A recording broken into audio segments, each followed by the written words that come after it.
Tras sustitución de medidas cautelares, vicepresidente Jorge Glass fue recluido en la cárcel 4 de Quito.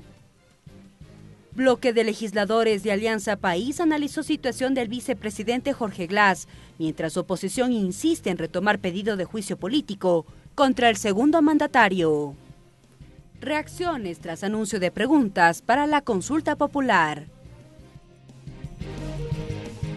Los medios legislativos presentan TVL Noticias, emisión estelar, con Belkis Sánchez.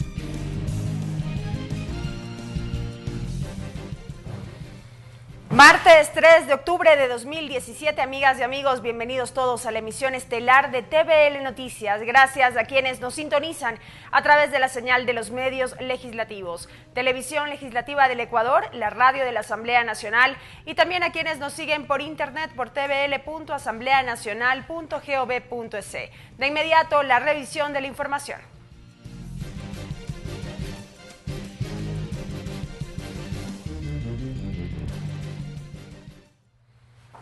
Iniciamos con las noticias. El vicepresidente de la República, Jorge Glass, fue trasladado hacia la cárcel 4 en Quito la noche de lunes. Esto tras la decisión del juez Miguel Jurado, quien ordenó la prisión preventiva para el segundo mandatario y su tío Ricardo Rivera, acusados de presunta asociación ilícita dentro del caso Odebrecht. Ricardo Bravo nos tiene un resumen del desarrollo de la audiencia la víspera en la Corte Nacional de Justicia.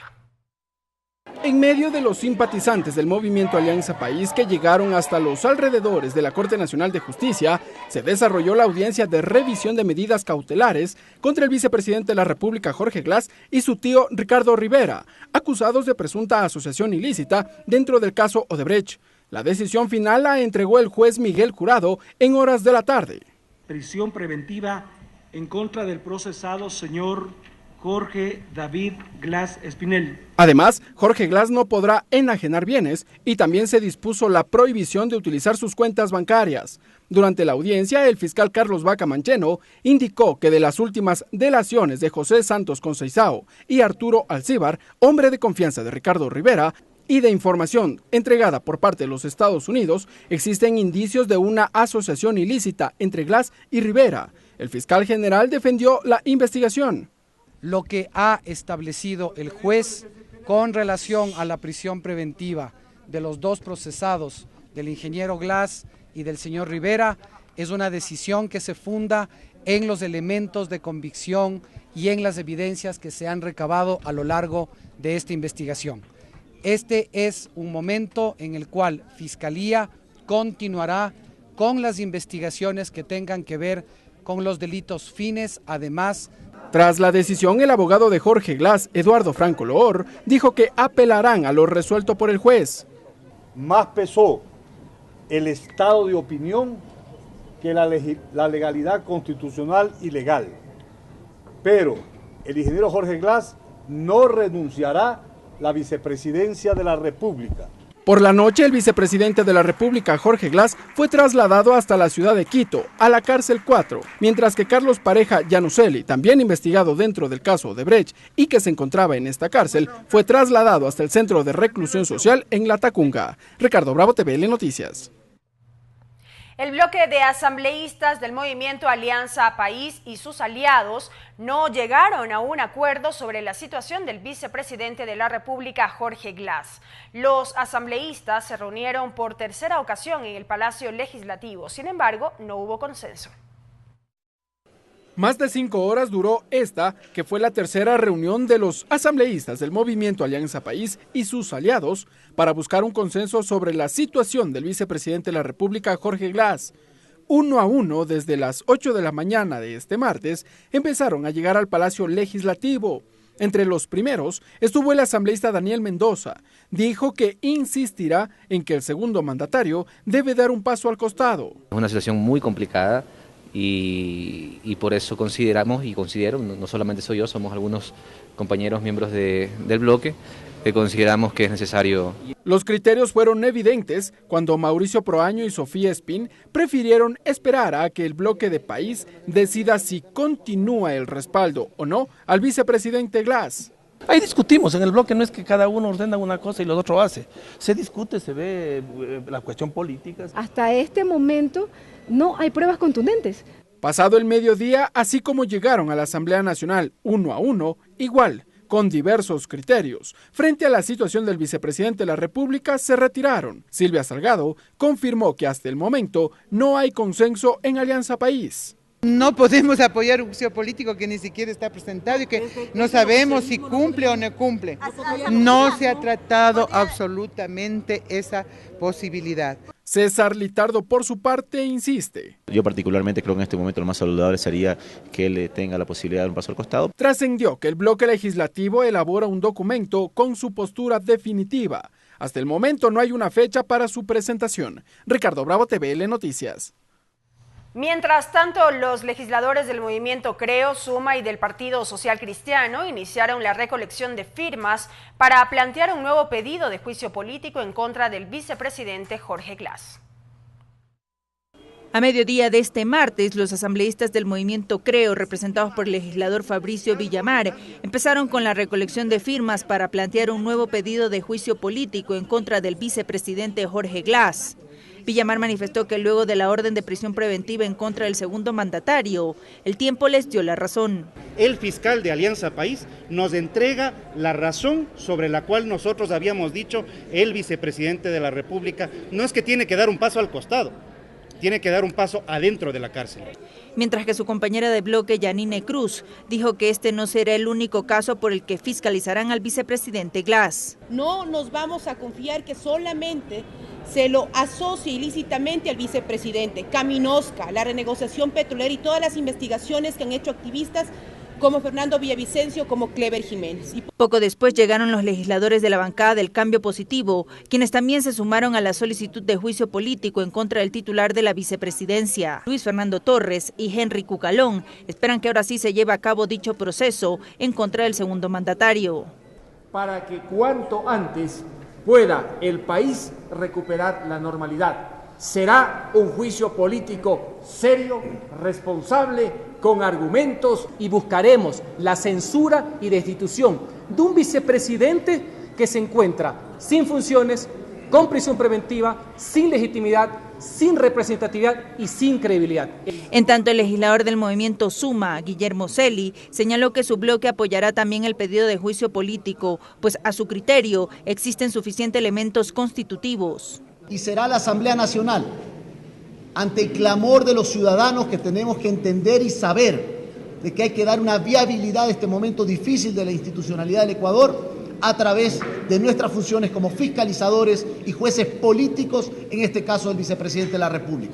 De su lado, Carmen Rivadeneira, asambleísta por País, señaló que no se adelantarán a apoyar una solicitud de juicio político en contra de Glass planteado por la oposición. La solicitud al CAL y a los organismos correspondientes habrá que ver si cumplen con todo lo que señala la Constitución y también el reglamento de la legislatura. Según la Ley Orgánica de la Función Legislativa, en su artículo 79, la solicitud para proceder al enjuiciamiento político deberá contar con las firmas de al menos una cuarta parte de las y los miembros de la Asamblea Nacional. María Fernanda Medina, TVL Noticias. De otro lado, el titular de la Secretaría de Educación Superior, Ciencia y Tecnología, Augusto Barrera, adelantó este martes que aún no se define una terna para escoger el reemplazo del vicepresidente Jorge Glass, conforme lo establece la Constitución de la República, bajo la figura de ausencia temporal del cargo. Barrera agregó que el presidente Lenín Moreno está analizando el escenario jurídico y que el gobierno respetará los avances de la justicia ecuatoriana y los que se den al interior de la Asamblea Nacional sobre este tema. En este contexto también trascendió que el vicepresidente Jorge Glass hará uso de sus vacaciones mientras dure la prisión preventiva. El presidente de la República está analizando los escenarios jurídicos. Ustedes saben que perfectamente sobre eso hay una situación en relación a la ausencia temporal y otra en relación a la ausencia definitiva. El presidente está valorando precisamente esos escenarios conforme también avancen las decisiones tanto a nivel de la justicia como a nivel de la Asamblea Nacional. Yo quiero ratificar la instrucción y la orientación del presidente es: hay que seguir trabajando. Estos elementos que son en algunos casos complejos, difíciles de enfrentar, no pueden afectar nuestra permanente disposición al trabajo. Tiempo de una pausa, amigos. Al volver, más información en esta, la emisión estelar de TVL Noticias. No se vayan. Regresamos con TVL Noticias, emisión estelar, luego de la siguiente pausa promocional.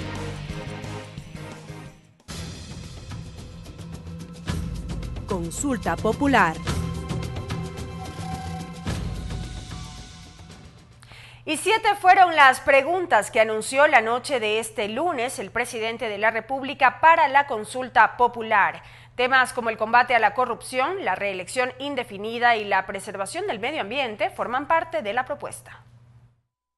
La noche de este lunes, el presidente de la República, Lenín Moreno, hizo públicas las 7 preguntas de la consulta popular que se realizará en los próximos meses. El jefe de Estado, en su mensaje a la nación, destacó que la soberanía del país radica en el pueblo y que su intención es volver al espíritu de la Constitución de Montecristi. Queridos compatriotas, tal y como anuncié el día de hoy, cumpliendo con los requisitos que establece la Constitución y la ley, he enviado a la Corte Constitucional 7 preguntas para que ustedes se pronuncien sobre ellas en la consulta popular. La primera pregunta es referente a la corrupción. Se consultará sobre la supresión de por vida de los derechos políticos para los servidores públicos declarados culpables de delitos de corrupción. La segunda pregunta se refiere al Consejo de Participación Ciudadana y Control Social. Se consultará sobre el cese inmediato de los actuales miembros del Consejo de Participación Ciudadana y se propondrá que los nuevos integrantes sean elegidos a través de votación universal. La tercera pregunta se refiere a la reelección indefinida. Se consultará sobre dejar sin efecto la enmienda que la permite. La cuarta pregunta pretende dinamizar la generación de empleo y todos los encadenamientos de la construcción. Se consultará sobre la eliminación de la denominada Ley de Plusvalía, que está en vigencia. La quinta pregunta consultará la ampliación en 50.000 hectáreas de la zona intangible del Yasuní y la reducción a la tercera parte del área de explotación petrolera en el ITT, Ixpingo, Tambococha y Tiputini. La sexta pregunta consultará sobre la restricción de la minería metálica en todas sus etapas en áreas protegidas, zonas intangibles y centros urbanos. Finalmente, la séptima pregunta consultará que los crímenes sexuales contra niños, niñas y adolescentes no prescriban nunca. Asimismo, el jefe de Estado se refirió a las preguntas que no fueron incorporadas en esta consulta popular. Varias preguntas que no se incorporan a la consulta se convertirán en propuestas de ley del Ejecutivo o formarán parte de la agenda conjunta con la Asamblea Nacional. Otras se transformarán en decretos ejecutivos e incluso, me da mucho gusto decirlo, serán programas y proyectos del Gobierno Nacional. Una vez que la Corte Constitucional califique estas 7 preguntas, el Consejo Nacional Electoral deberá convocar al proceso de votación. Karel Sack, TVL Noticias. El pliego de preguntas expuestas por el presidente de la República ha generado diversas reacciones en la Asamblea Nacional. Desde Alianza País aún no hay una postura definida frente a la eliminación de la reelección indefinida, mientras que la oposición legislativa adelanta que apoyará el plebiscito que incluye consulta popular y referéndum. Días atrás, la postura del bloque oficialista sobre la eliminación de la reelección indefinida fue clara. Por ejemplo, derogar las enmiendas que la Asamblea Nacional procesó en el año 2015 es uno de los temas que establecen una línea roja. Sin embargo, el tema fue incorporado en las preguntas de la consulta popular y referéndum, y ahora las posturas son divididas. No vamos a retroceder en derechos, y no lo decimos nosotros, sino que lo dice la propia Corte Constitucional. El pueblo es el que decide finalmente por quién quiere que sea su mandante. Es importante que el Ecuador, la ciudadanía, decida sobre un tema que en muchos casos no ha sido muy claro. Quienes se han mostrado a favor del anuncio del presidente de la República son los asambleístas de oposición, quienes consideran que el primer mandatario acogió el clamor de los sectores sociales. Vemos que el señor presidente de la República está siendo coherente con su discurso. Cuando el Papa estuvo en Quito y Guayaquil en julio del 2015, la sola mención de una ley confiscatoria liquidó 52.000 plazas de trabajo y empleo. El mal llamado Consejo de Participación en la práctica estatizó la participación ciudadana. Luego del anuncio del presidente, en redes sociales también se pudo observar las posturas. La secretaria ejecutiva de Alianza País, Gabriela Rivadeneira, escribió: Tanta vuelta, tanto enigma, tanto engaño, ¿solo para librarse de Rafael Correa? No nos oponemos a la consulta, pero sí a la agenda oculta. El asambleísta Augusto Espinosa adelantó que votará no en 2 preguntas. Una por regresiva en derechos y otra porque permitiría la especulación de tierras. La asambleísta Marcela Guiñaga también cuestionó el enfoque de la consulta popular. La derecha impone su agenda. El plan de la bancocracia impera sobre un gobierno que ganó con propuestas de izquierda. El Twitter lo hizo en referencia al pronunciamiento del ex candidato a la presidencia Guillermo Lasso, quien desde ya dijo que apoya la consulta popular. Lorena Espinosa, TVL Noticias. Y para que se lleve a cabo la consulta popular y el referéndum propuesto por el presidente de la República, hay que seguir un proceso. Primero se deberá esperar la decisión de la Corte Constitucional si da paso o no a las preguntas. Luego el Consejo Nacional Electoral deberá organizar el plebiscito en un plazo no menor a 2 meses. Les contamos más en el siguiente reportaje. Para que los ecuatorianos lleguemos a las urnas para pronunciarnos sobre las 7 preguntas propuestas por el presidente, aún deberá pasar algún tiempo, pues hay que cumplir un procedimiento. Ahora las preguntas están en manos de la Corte Constitucional. Ahí se deberá verificar la constitucionalidad de las mismas. Incluso allí podría no darse paso a alguna de estas. Luego que la Corte Constitucional admita el trámite, tendrá hasta 20 días para emitir un dictamen. El siguiente paso será que el presidente disponga al Consejo Nacional Electoral que convoque a consulta popular en el plazo de 15 días y el plebiscito como tal deberá efectuarse en los próximos 60 días. Sin embargo, para que esto suceda no se puede definir cuánto tiempo deba transcurrir, pues no existe tiempo establecido para que la Corte Constitucional admita a trámite el pedido del presidente de la República. Las preguntas planteadas por Lenín Moreno contienen consulta popular y referéndum. Consulta popular porque están vinculadas a normativas legales y política pública. Allí está la derogatoria a la ley de plusvalía y la reducción de la zona de explotación del ITT.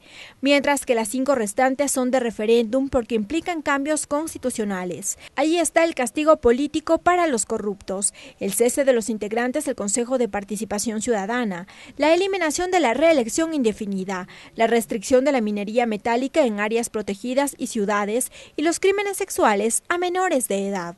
Lorena Espinosa, TVL Noticias. Y a propósito de la entrega de las preguntas para la consulta popular por parte del presidente de la República, Lenín Moreno, la comisión ocasional denominada AMPETRA, encargada de la investigación de casos de abuso sexual perpetrado contra niños, niñas en el Ecuador, destacaron la inclusión de una pregunta para que nunca prescriban los delitos sexuales a menores. La comisión aprobó un informe de actividades relacionado con la consulta popular. Se trata de la pregunta 7 para la consulta popular de iniciativa del Ejecutivo respecto a ¿está usted de acuerdo en enmendar la Constitución de la República del Ecuador para que nunca prescriban los delitos sexuales en contra de niños, niñas y adolescentes? Ya genera reacciones. Es el caso de la comisión ocasional denominada AMPETRA, creada en respuesta a familiares de víctimas de violencia sexual contra menores de edad. La presidenta de la comisión, Silvia Salgado, argumentó que esta interrogante permitirá visibilizar la problemática social. La consulta popular puede ser una gran oportunidad para poner al debate de toda la sociedad la necesidad de visibilizar que hay problema. Ocultar no, lo que hace es precisamente caer y generar impunidad. De su lado, los asambleístas Franklin Samaniego y Karina Arteaga también dimensionaron la importancia de que se enmienda la Constitución sobre los delitos que afectan contra la integridad de niños, niñas y adolescentes.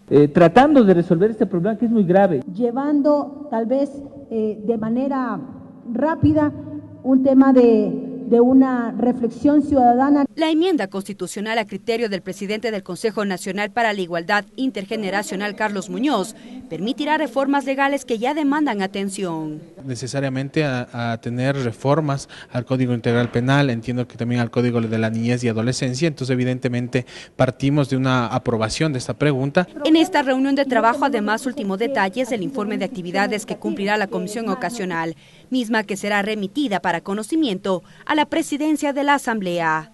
Mariela Logroño, TVL Noticias.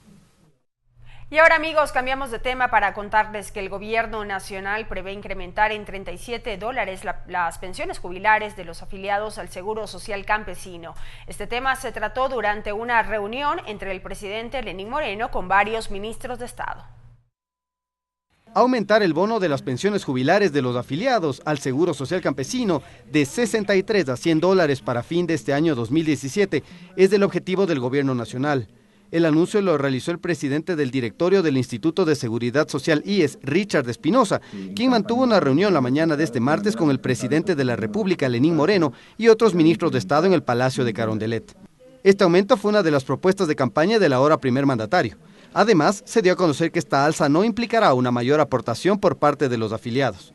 Richard Espinosa dio a conocer en la reunión que existe un superávit en el Seguro Social que servirá para financiar este aumento. Tenemos ingresos en este año de 7.500 millones de dólares y tenemos egresos de 6.700 millones de dólares. Tenemos un superávit actual de 800 millones. Asimismo informó cuántos recursos mueve el Seguro Social Campesino cada año.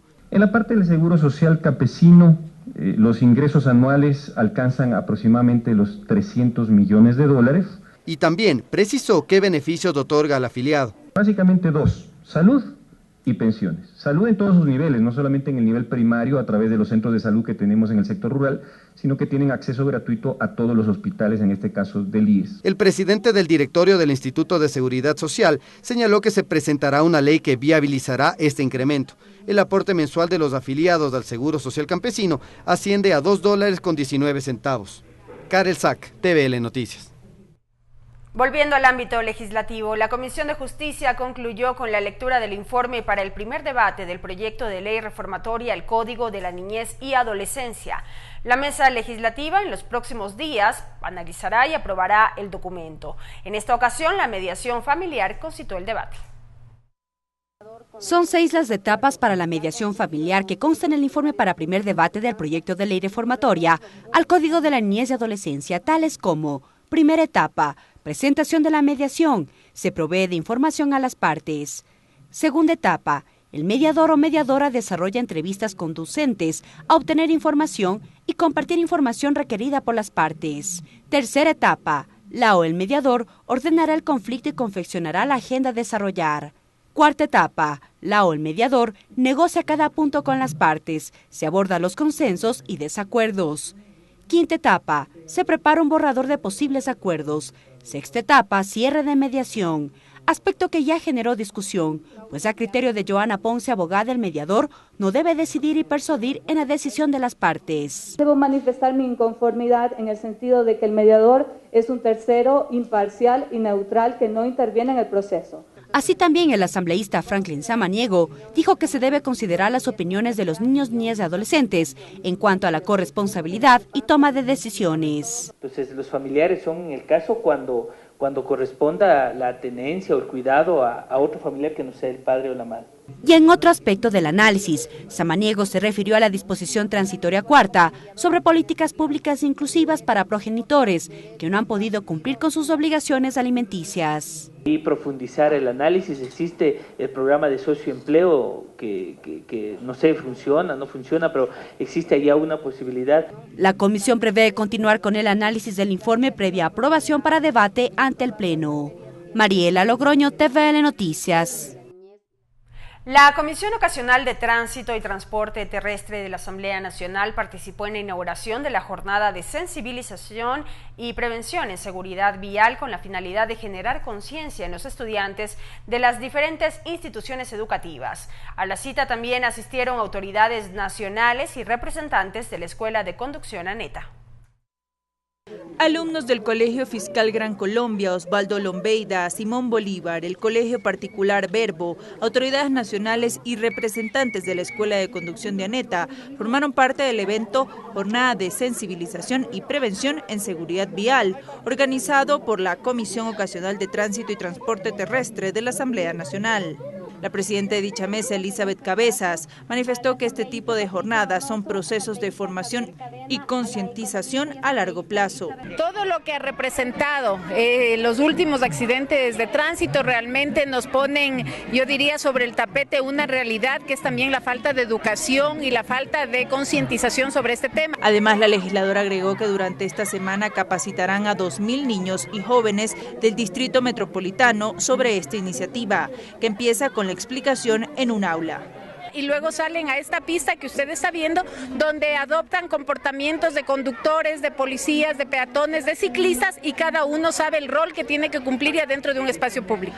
De su lado, Gorky Obando, gerente general de ANETA, calificó de positiva la iniciativa de la Comisión Ocasional, pues a su criterio contribuye a disminuir la siniestralidad en el país. Aquí lo que hay es una necesidad urgente de la sociedad, que esto tiene que terminar, para que los siniestros disminuyan en el Ecuador. María del Carmen de la Torre, presidenta de la Fundación Corazones en el Cielo, envió un mensaje a los estudiantes que participaron en dicha cita. Hay una responsabilidad de cada uno de ustedes. Y la responsabilidad es regresar a casa todos los días, porque siempre su familia está esperando por ustedes. Según datos de la ANT, en Ecuador desde el año 2007 hasta el 2017 fallecieron 20.000 personas por causa de accidentes de tránsito.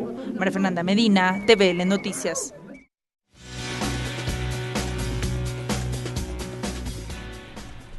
Y a continuación, amigos, compartimos con ustedes la agenda de actividades de la Asamblea Nacional para este miércoles 4 de octubre. A las 8 de la mañana, el Grupo Parlamentario por la Garantía de Derechos de Niñas, Niños y Adolescentes y Jóvenes realiza una reunión de trabajo para la conmemoración del Día Nacional de la Niña. Esto en el Salón de Expresidentes, segundo piso del Palacio Legislativo. A las 9 de la mañana, la Asamblea Nacional invita al primer seminario de soberanía marítima y cuidado medioambiental, retos y desafíos del Ecuador. Esto tendrá lugar en el Salón José Mejía Lequerica de la sede legislativa. A las 9:30, la Comisión de Justicia recibe a Verónica Espinosa Serrano, ministra de Salud Pública, Pablo Calle Figueroa, director ejecutivo de la Agencia Nacional de Tránsito, Jorge Calderón Casco, presidente de la Federación de Operadoras de Transporte en Taxis del Ecuador, en torno al debate de las leyes reformatorias al Código Orgánico Integral Penal. A las 10 de la mañana, el Grupo Parlamentario por el Bienestar Animal invita al evento Amigos por Siempre, en conmemoración del Día Mundial de los Animales. Esto se cumplirá en la Plaza Juan Montalvo de la Asamblea Nacional. A las 10 de la mañana, la Comisión de Educación realiza una reunión de trabajo con universidades particulares y cofinanciadas del país para tratar temas referentes al proceso en curso de reforma a la Ley Orgánica de Educación Superior. A las 10:30, una rueda de prensa del asambleísta Encarnación Ducci y la bancada de Integración Nacional con el apoyo a la consulta popular y en torno al juicio político al vicepresidente de la República, Jorge Glass. Esto se cumplirá en la sala de prensa. A las 15:30, la Comisión AMPETRA recibirá a Fander Falconi, ministro de Educación, con la finalidad que informe sobre políticas públicas, programas y acciones emprendidas por esta cartera de Estado para prevenir, investigar y sancionar casos de violencia sexual contra niños, niñas y adolescentes en instituciones educativas. También abocará conocimiento y tratamiento de la denuncia presentada por el asambleísta Héctor Muñoz respecto al ingreso al país de ciudadanos con antecedentes de abuso sexual y que se encuentran ejerciendo como docentes en instituciones educativas. La comisión se reunirá en el Salón 1, piso 1 del Palacio Legislativo. Y así finaliza TVL Noticias Emisión Estelar, amigos. Gracias por habernos acompañado. Tengan una buena tarde. Los medios legislativos presentaron TVL Noticias Emisión Estelar.